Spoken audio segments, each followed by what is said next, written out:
Alright, so I have been asked to show what settings I use on my iPhone with LumaBooth for my 360 video.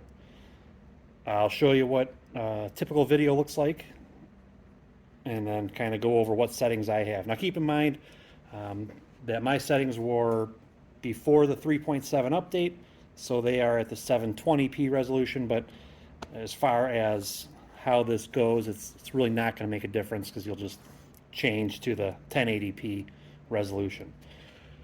So showing on the screen right now is just what I do as my default welcome screen.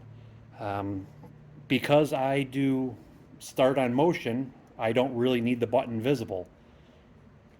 So I have the button is same color as the text, or same color as the background, which is black, and not visible.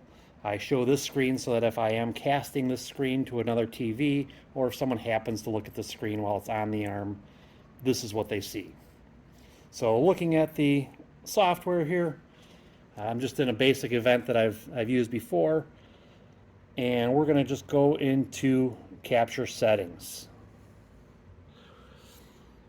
So in capture settings, we are looking at the Boomerang 360. So typically I just have it at 4 megabits per second. This was set up, like I mentioned, at the rectangle 1280 by 720. I record at 8.5 seconds with reverse turned on.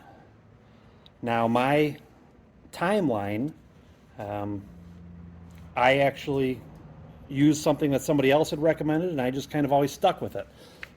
I will include the clips that I have, although I probably need to edit one because I noticed there is one weird little edit that could be changed. So I'm showing 0.5 seconds for the first 2 seconds, or 0.5x for the first 2 seconds.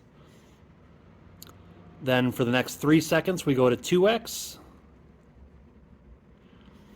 And then for 1 second, we go to 0.5 times speed.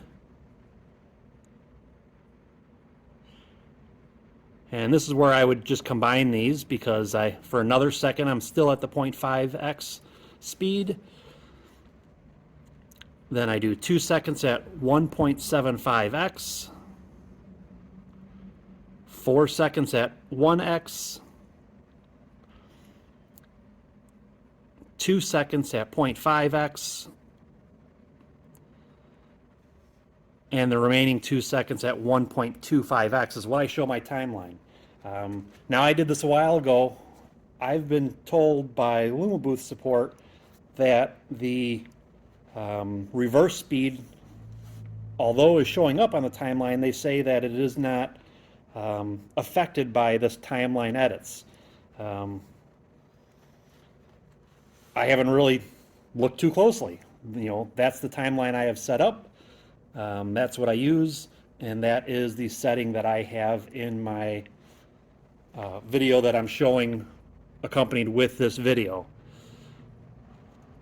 In this basic setup, I'm not using any soundtrack, any animation overlays, or any borders. Sometimes I do, sometimes I don't. It really just depends on the event. So that's my basic settings for the 360 booth. If you have any questions, feel free to let me know. Happy to answer questions, and check out things on the website at photobooth.info.com.